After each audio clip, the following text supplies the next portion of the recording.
A player is mid-sprint, perfectly conditioned, in the prime of their athletic career, and then, without a stumble or a collision, they collapse.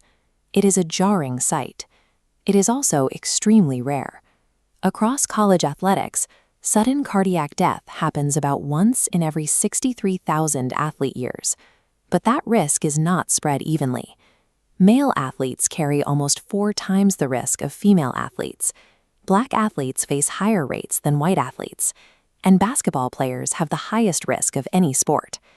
If you look at the most concentrated group, men playing Division I college basketball, about 1 in 2,000 will die this way over a 4-year career.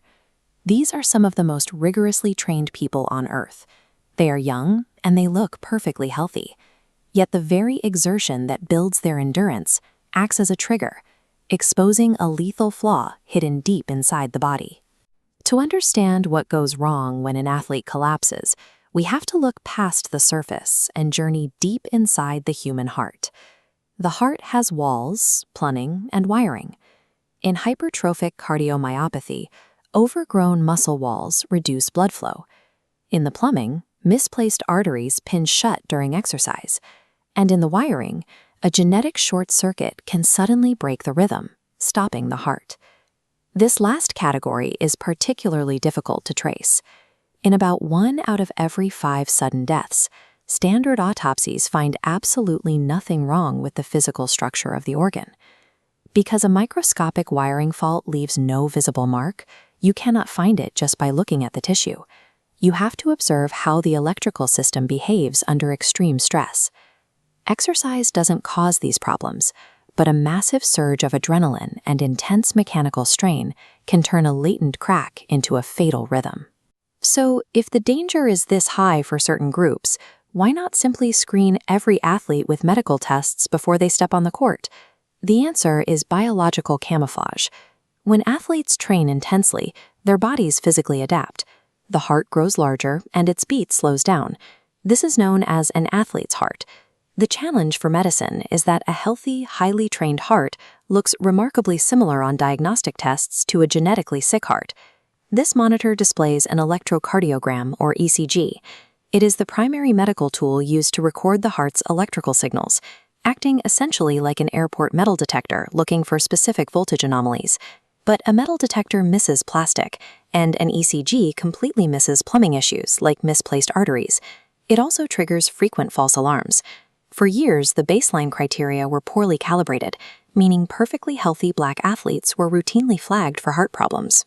Because the body's natural adaptation to exercise easily hides real disease, and because no test catches every anomaly, preventing these deaths cannot rely solely on pre-game clearance. Because of this uncertainty, medical practice has shifted. Doctors used to automatically ban athletes from playing if they found a heart condition.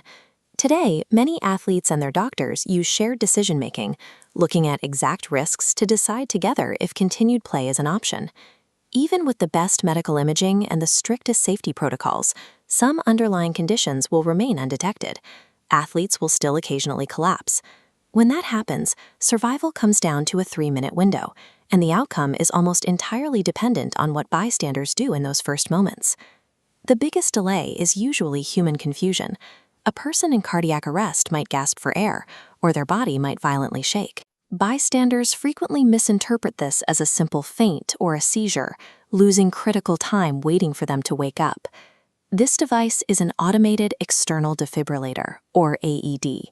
If someone falls down and stops breathing normally, you must immediately call for help, start pushing hard and fast on the center of their chest, and deploy this machine.